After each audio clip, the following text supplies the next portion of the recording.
De l'évangile de Jésus-Christ selon saint Luc.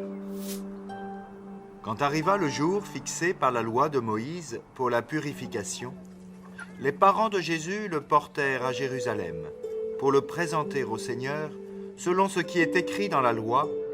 Tout premier-né de sexe masculin sera consacré au Seigneur.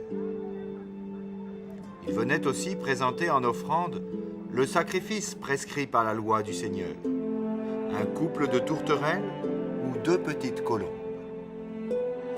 Or, il y avait à Jérusalem un homme appelé Siméon. C'était un homme juste et religieux qui attendait la consolation d'Israël, et l'Esprit Saint était sur lui. L'Esprit lui avait révélé qu'il ne verrait pas la mort avant d'avoir vu le Messie du Seigneur. Poussé par l'Esprit, Siméon vint au temple. Les parents y entraient avec l'enfant Jésus pour accomplir les rites de la loi qui le concernaient. Siméon prit l'enfant dans ses bras et il bénit Dieu en disant : « Maintenant, ô Maître, tu peux laisser ton serviteur s'en aller dans la paix, selon ta parole. Car mes yeux ont vu ton salut, que tu as préparé à la face de tous les peuples, lumière pour éclairer les nations païennes, et gloire d'Israël ton peuple. »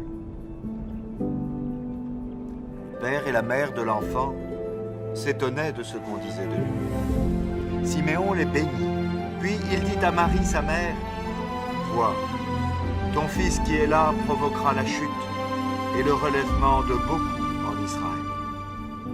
Il sera un signe de division, et toi-même, ton cœur sera transpercé par une épée.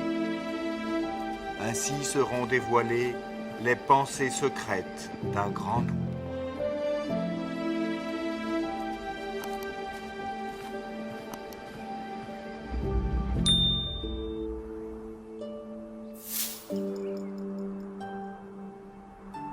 Siméon arrive au temple, poussé par l'Esprit Saint, reçoit l'enfant dans ses bras et exulte de joie en disant au Seigneur qu'il peut maintenant aller le retrouver puisque ses yeux ont vu le salut qu'il avait préparé à la face des peuples. J'ai toujours été interpellé par cette phrase « Mes yeux ont vu ton salut ». Qu'est-ce que cela veut dire que voir le salut? Si ce n'est voir ce que Dieu nous a promis se réaliser dans notre vie. Combien d'hommes et de femmes dans notre monde aujourd'hui ont besoin de ce salut? Combien d'hommes et de femmes aujourd'hui ont besoin de voir ce salut? Et combien d'hommes et de femmes aujourd'hui ne savent pas reconnaître la place de Dieu dans leur vie ou discerner l'œuvre de Dieu qui est à l'œuvre dans leur vie?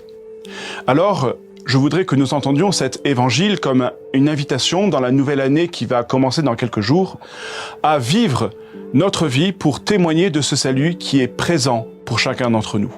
Que nous puissions, par nos actes d'amour, par nos paroles de fraternité, par tout ce que nous pouvons poser comme gestes et paroles humaines, témoigner que le salut de Dieu est à l'œuvre depuis que Jésus s'est fait homme. Que ce salut illumine toutes les nations, que ce salut touche tous ceux et celles qui en ont besoin, et que nous puissions dire au soir de notre vie que nous aussi, nous avons vu le salut de Dieu s'opérer dans notre vie. Bonne fin d'année à tous et bonne nouvelle année sous la lumière du salut qui se lève à l'horizon.